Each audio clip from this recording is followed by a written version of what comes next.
Gentlemen, how are we doing? Yeah, Good, man. Real good.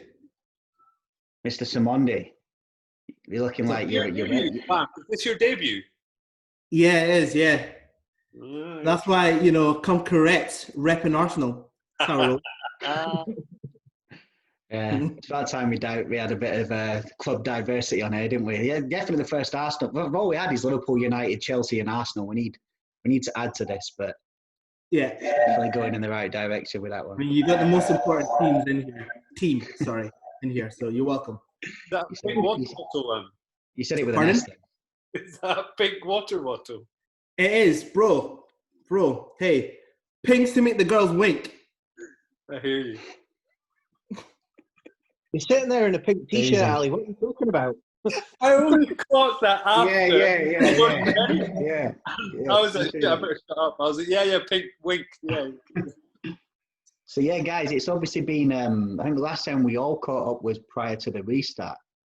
Yeah. So we're obviously lots of. I think we had a chat. We were talking about what it might be like. We've had since then. Everyone's had 3 rounds of games, apart from the teams that had to play the additional one to catch up, which was City, Arsenal, Sheffield United, Aston Villa. Yeah. That's everyone now on 33 games. How have you found the experience of behind closed doors football? So I spoke to G and Dev and all that kind of stuff, talking about how players would react.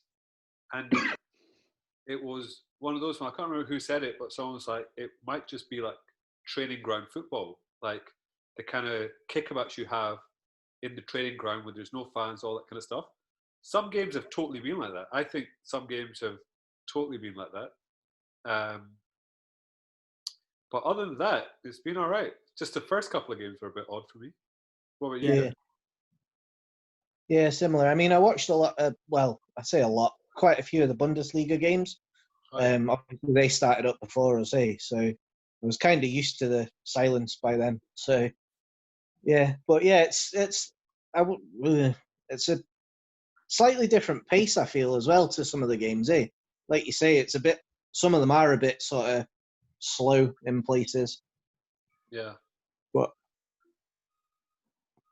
I guess, especially with players not having the energy of the crowd to feed off, I can understand it being a little bit slower. But in saying that, it does feel like it's straight out of FIFA 2020. Whenever the players are running up and down the field and the crowd the full crowd starts to react to it. I've quite enjoyed that, to be honest. Yeah, what do you think of the fan noises, the fan effects? I'd like to say I remember on one of the Arsenal matches watching, and the goals went off, and I didn't even skip a beat. I didn't even click the fact that this was artificial noises that were coming on. The crowd's going wild, and I'm like, yeah, I'm jumping up and down, and I'm getting excited. I'm jumping on along with it as well. So to be fair, I think it's been an excellent idea. I really enjoy it. It's only when you actually see the stands and you see that they're absolutely empty, then you're like, oh yeah, I forgot about that. No, part of me is worried. I was like, it's actually quite realistic at times. And like what I said, you forget there's no crowd and whatever. It's just part of your watching football. It's just in your brain that, okay, that's a part of watching football. And I was like, how much other deception is going on? How long have City been using these noises? Like, it's one of those ones where you just actually don't know what's real anymore. Yeah. So I actually choose not to listen to the crowd noise if I've got that option.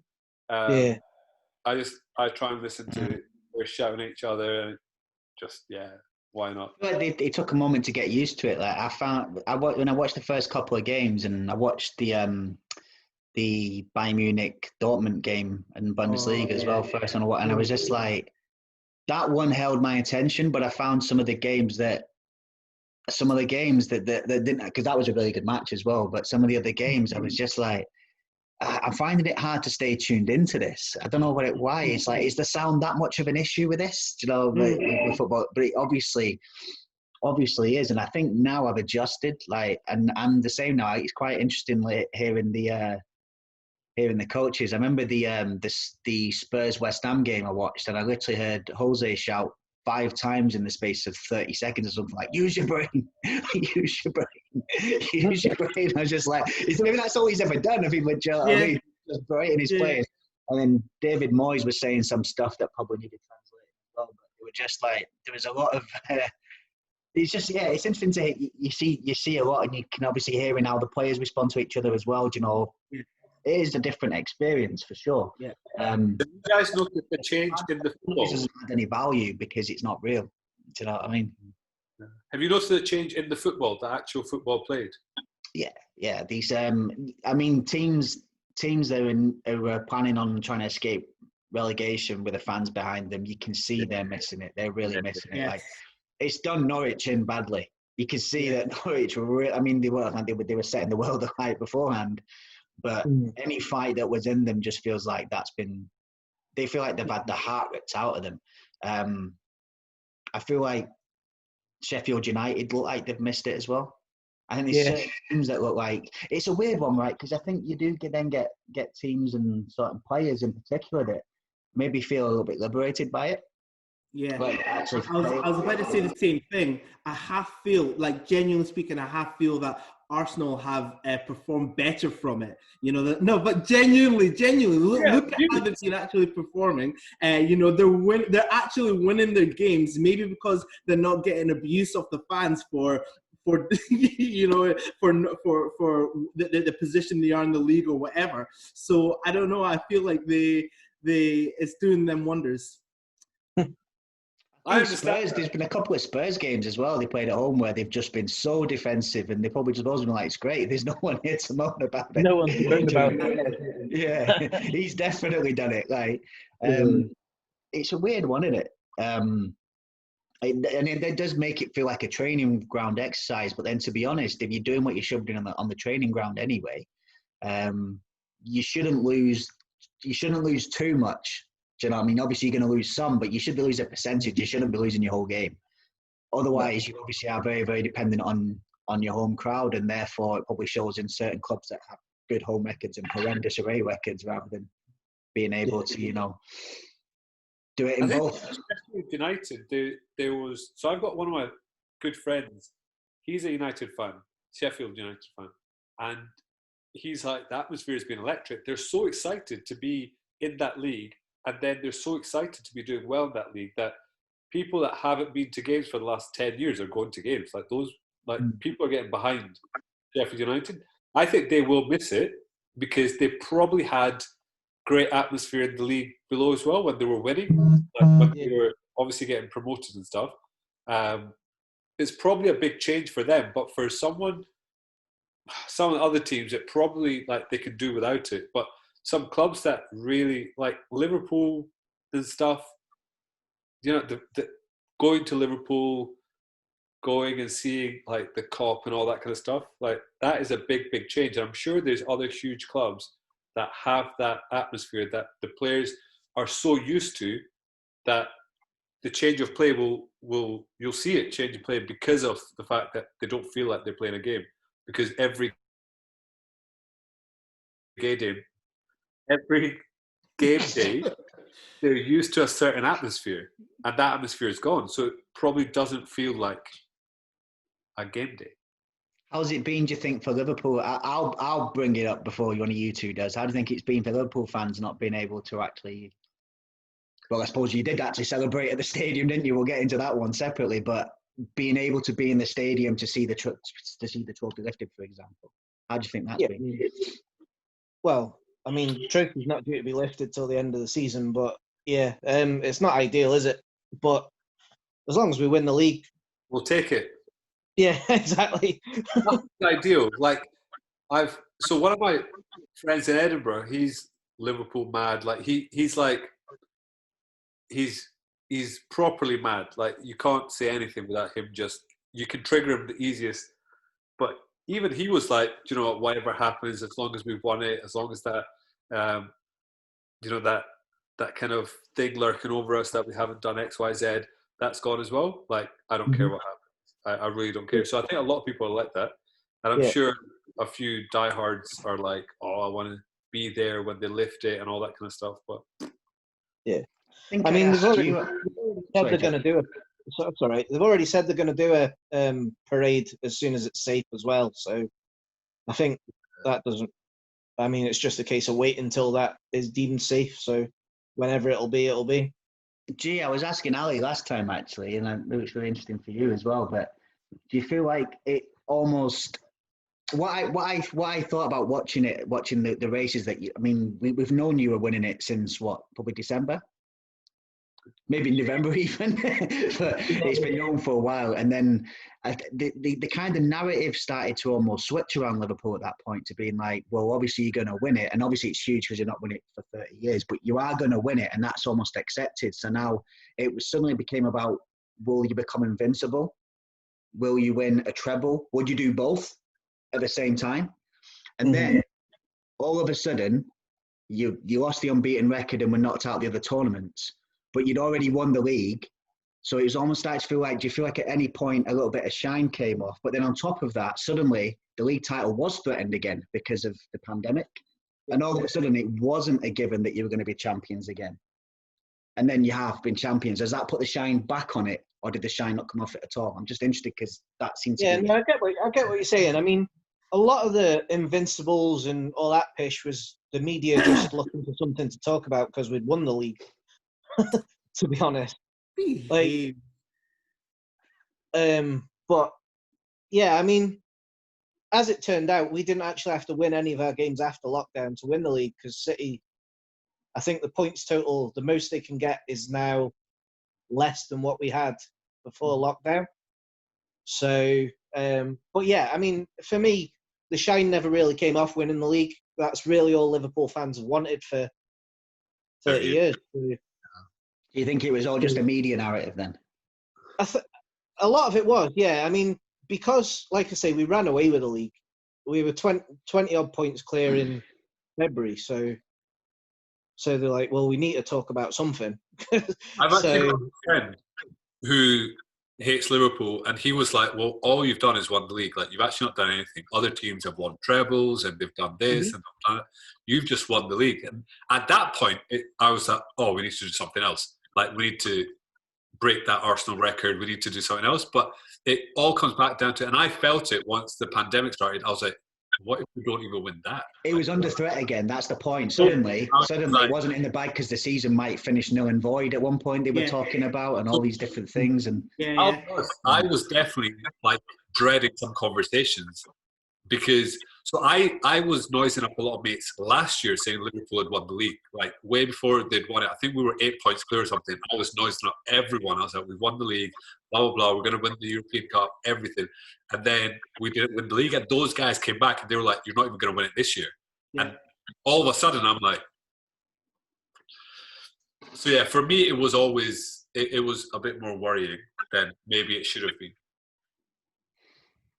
I mean, at one point, it wasn't a threat, right? At one point, they were going to... I mean, did they not... Where was it that they actually said null and void? It was Netherlands, wasn't it? Was it Netherlands, or they did it? No, they didn't null and void it. Or did they just award it to... they just gave it to whoever was top of the league, I think. Somebody null and voided it, didn't they? I don't know if they reversed the decision afterwards, but somebody did null and void it. I can't remember who it was now. I don't know. I don't remember that. I remember those conversations about it, but I don't remember anyone actually carrying it through. I think that it being in the narrative must have been terrifying, man. It must have been terrifying to think it could even happen. Because the parties will be thinking it would be just typical. Yeah. It would be just typical. Yeah, absolutely. It would happen. Absolutely. And then also how ridiculous it sounded to be complaining about it when everyone's thinking, how's that the bigger picture right now? Do you know what I mean? But you sat there going, well... Yeah, but at the same point, it's very important. Yeah. Well, obviously, it's restarted and they've won it. I think there's definitely teams that have missed their supporters for that side as well. I think from a Man United perspective, there's a lot of United fans have had to put up for 2 years of utter trash football. And suddenly United have turned up and no one's allowed it to watch it. Do you know what I mean? It's like, even Solskjaer said after the 5-2 at the weekend, he was like, this was one that really gutted the fans were in for because, you know, the fans have been really, really good and put up with a whole lot of crap, but it's also been a little bit toxic at the stadium because of the fact that there's been such a divide on, and something we're going to get into from Ali's points, but the Ollie in versus the Ollie outers was really, really divisive, particularly around December. Yeah. There was a point where I was like, he's not going to survive. Yep. But, it's really, really strange how quickly a manager's fortunes can change. Like, if you look at someone like Eddie Howe, and they were tipping him for like the top jobs and stuff. Yeah. What a great job he's done. And right now he's probably going to get the sack because I don't think he's got that fight in him. Do you think he will? Do you think he'll get the sack? I don't think he deserves to get a sack. Like, don't get me wrong. I don't think it's disgusting decision that, to be honest. But I've definitely seen it with some managers that have just been like, I'm actually not even going to try. I want the sack. Like, I've almost seen that with Jose. Like, he starts saying stuff and he's waiting for the sack. And I don't know if Eddie is there, or if Eddie's like, mate, I've got plenty of fight in me and I will save us from relegation. Or if he's like, mate, just cut me loose. Like, I don't have the energy. I don't have Josie's doing that because of what's in his contract, though. Basically. Yeah, I was going to say. He's got that in his contract. That's why. Years. Yeah. But he knows what happens. I don't really need to work next year. Just pay me the money. Yeah. Do you know what? I'll be honest. I actually got that feeling from Pep, like a few months ago, when he was like, I'm here unless they fire me, unless they do something, unless they whatever. And he kept talking about it like, I know he was linked to other things, but he goes, unless they do something, then I'm here. And I don't know if he was just telling them, like, look, you need to do it. Like, but are you still thinking that way now? Nah. Well, I think City will have one big. What if we get the Champions League ban upheld, though? I think that's why he looks deflated, because if that is upheld, he knows that's 2 years that it's going to hold the project up. I think that's what it is. I don't think it's anything to do with him winning the league this season. It's the idea that they can't have Champions League football. That's, Pep needs to win that again. That's why they brought him in, though, isn't it? Because they were winning leagues previous to him being there anyway. They brought him in for European success, and he still hasn't delivered. And if they get banned, that'll be another 2 years on top of the, 2.5? 3 years he's been there now? I can still see them winning it this year, though, in what's going to be a crazy story, because then they won't be allowed to defend it. Telling you, Atletico Madrid on penalties, not a single goal scored between now and the final. I can't forgive them still I told you that last time they let me down when they should have won. So I don't want them to win it. Screw them. I think City they only have that to play for, and they've got a big enough squad. Especially if they get 5 subs. Will they get 5 subs in European football? I'm not sure, to be honest. Well, obviously the same rules, actually, but... that's probably still to be decided, because that doesn't start back up till the season finishes, does it? Yeah.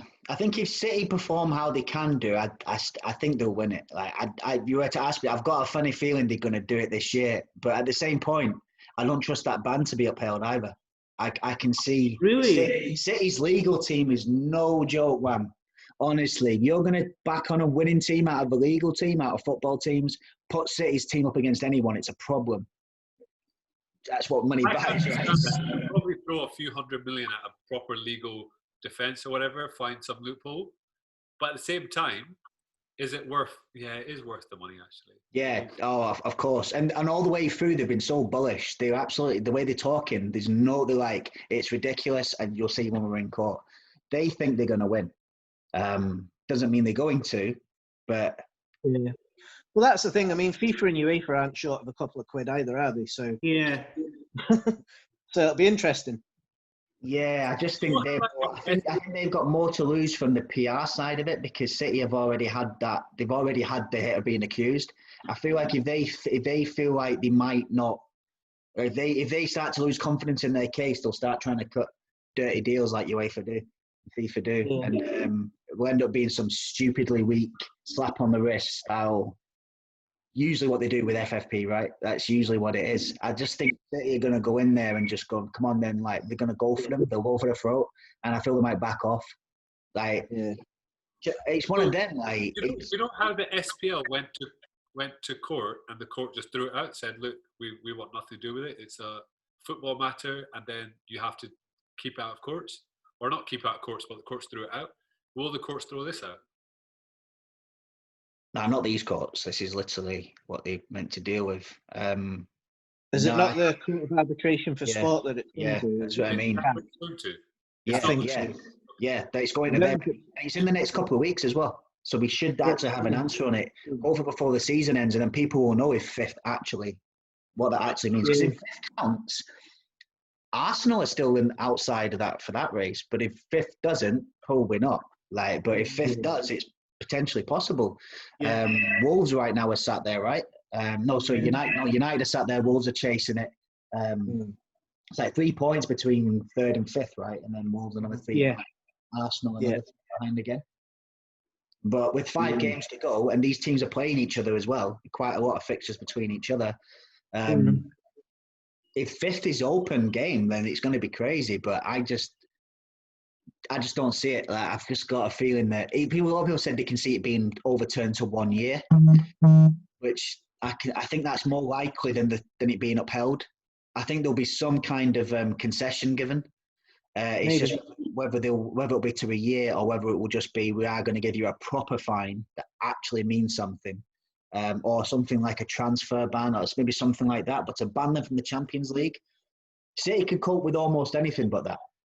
I feel like they're just not going to let that lie. I just don't see it upheld. But perhaps if it does, I think it's right that it does, and it's not just because it's City. I mean, I think financial doping has got to be dealt with. I just don't.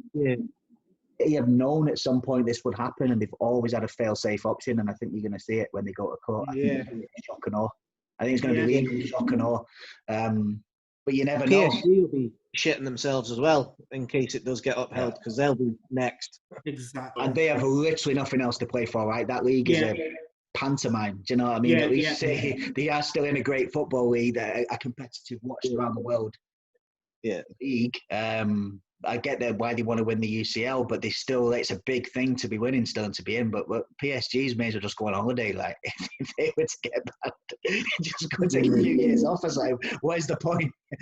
Totally. You mentioned you touched on it, Michael. Let's talk about some points. Like who do you think is top 4? Who's going to get relegated? Managers wise, who's doing a good job? Who's not doing a good job? Let's talk about position 4 first. So if we just think that 4 teams are going to play Champions League, we currently have Liverpool, City, Leicester, and Chelsea. Then Man U 2 points behind, 4th, and 3 points behind 3rd. Wolves, we've got 5 points behind 4th, and 6 points behind 3rd. So it's I'm not 100% sure on who'll finish 3rd and 4th. I think it's kind of hard to predict. But I think Leicester are going to drop out. I just think their fixtures are the toughest. I actually think Arsenal might beat them. When are you playing them Tuesday? Yeah. And then they've got, obviously, we go there the last game of the season, so that'll be interesting. I actually think we'll go there knowing a draw is enough for us. I don't think we'll need to beat them. I think we'll have overtook them by then. But there's the opportunity for Leicester to beat United to get back in. I think Chelsea will be in. Say again? Chelsea wrapped it up, or they're? I think Chelsea will be in. Yeah, I think Chelsea will be in. I don't think they'll be clean in like that because I think they've got another slip in them. They've shown that defensively they're not the best. I think they'll need something against Wolves as well. I think they'll need something against Wolves, and you never know. That's the last game of the season for them, and if Wolves have still got an outside chance, that could be crazy. But I think Chelsea will see it through because I think they look dangerous going forward, and I think there's enough to outdo defence for what they've got. They've not got quite as tough a games as Leicester as well. United definitely have the most favourable run-in, but then United have struggled in those games all season, but that was without Bruno and without Pogba back. I think that issue's been solved of breaking down low block teams by having 2 of the best creative midfield players around in your midfield. Suddenly you can't really, that's not an issue, right? So you think Pogba's going to be performing in the next couple of weeks? Yeah, Pogba will do what Pogba always does, just play like there's no pressure in the world and just play well. I think the difference is now is that Bruno's there and it's not all on him. Yeah. And I think you can see that. He just looks like he's had the weight of the world lifted off his shoulders as well. He looks like he's just having fun and enjoying himself. So I'm happy with that. Pogba rolling around like a Rolls Royce, just making things happen. is great, and he looks okay quite deeper as well. Which I remember previously when I've seen him in the double pivot of like a 4-2-3-1, I've always been like Pogba's a bit of a liability there, but he actually seems like, I mean, it helps that Matic is next to him, and I think Matic positionally is so strong.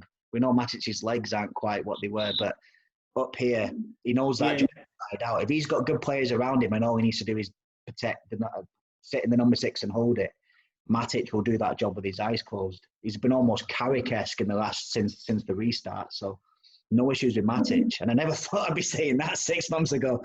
But yeah, I think Pogba is just doing what he needs to do. He's almost in third gear. And at any point, like when he came on at Spurs, if Pogba needs to up it a gear, and he does up it a gear, it's different gravy to everyone on that pitch. Bruno. Do you think Arsenal could get in? Wow. I think it's a tough one, to be honest. They've got an all right run towards the end of the season, but it's a case of can they keep up the momentum that they've just started to build. I've been, again, I mentioned it before. I've been pleasantly surprised at how well they've been performing, and it's seeing all these young guns coming in as well, just outperforming all these, the seasoned season pros. If I'm being honest, I don't think they can. If I'm being completely honest, I don't think they can. The competition that they've got right now is that they're going for it, especially the likes of Wolves and Man U. They're gunning for it.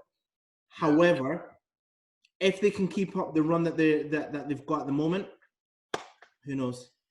I'd say if Arsenal were only chasing one down, I think they might have a chance because it's momentum building. I think the issue you've got is that you need 3 teams to all kind of drop more points, and then you need all 3 of them, and I just don't realistically. I don't see it happening. Yeah. Do you know, Arsenal have surprised me. I think the closed doors does help them. I think the pressure is off Arteta. Imagine you get beaten. Crowd are shouting at your young new manager. Exactly. We've got some young players, but then you've also got Aubameyang up front, who he's yeah. He shouldn't be at Arsenal. I'm glad he is, but he shouldn't be at Arsenal. He's a very good player, man. He's so good. I suppose with that point as well, though, Ali, what's interesting there is that you forget that these coaches have had almost like a bit of a mini pre-season with their players now. That's what's happened. So therefore, they've actually had time to try and transmit some ideas across. I mean, Arteta certainly didn't get that. He came in around Christmas period, didn't he? So it was just games. Suddenly, he's had time to try and get some ideas across. You can certainly see. You can see the impacts that Ollie's had at United doing that. I'd say Frank, but I think Lampard. I think Chelsea were already playing a certain way. I mean, Chelsea to me don't change too much. They play really, really good. Don't finish things off and still a little bit lax at the back. But yeah, definitely with Arsenal since the lockdown, you can see that Arteta's ideas are transferring onto the players a lot more. They're playing not a completely different style of football to what they were playing under Emery, but there's a lot more confidence there for a start. I think everybody knows what they're doing within the team now, rather than sort of looking at attitude is massively improved as well. Yeah. Massively improved. Talk to me a little bit about what happened under Emery, because it was started off quite positively and then it went off. So what was your take on how that went? I think that partly the reason that they did so well under Emery was the fact that they were getting so much hassle from Wenger after he wasn't bringing anything new. He was at the end of his run. Everybody knew this, but he was kind of clinging on. Then they get this new manager who's implementing new ideas, implementing a new philosophy, and as you do, you get that initial bounce. It's if you want a dead cat bounce, and it's uber. The people are trying to buy into this new philosophy, but I just think that I don't know whether it was a case of the ideas that he had just weren't right for Arsenal, or whether there was language barriers, whether he just wasn't a great people manager itself, which is one of the biggest things that I've heard coming from the whole thing, is that he just wasn't a good people manager. but that really started, you can see it really started to rank with the players. And it's when the most senior players, people like Aubameyang, who can perform under pretty much any circumstance, aren't performing. That's when you know you've got a massive problem. So then, like, just to touch on that, like, do you think that Arteta and so brand of football, do you think Emery had a brand that he tried to implement and couldn't implement?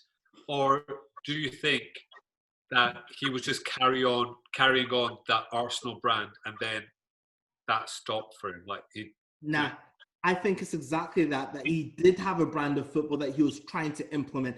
Arsenal went from being quite a fast-paced, passing, dribbling, all that kind of stuff. And then you saw under Emery, a lot of that stopped. And they were trying to also I saw them trying to be defensive, but they can't defend because they had rubbish defenders. Obviously,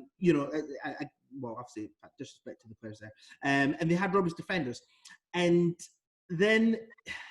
And again, like I say, he's trying to implement this philosophy that the players just are not buying into. They weren't they're not, Arsenal have always been great at doing these high-scoring games, high-passing games, and that just wasn't, like I said, that wasn't happening under Emery. So I think, again, with this this transformation coming, bringing Arteta in, he is now implementing a game is a lot more suitable towards what the Arsenal players are into. And I mean, I'm enjoying watching them play, but not only that, they're actually performing. Yeah. So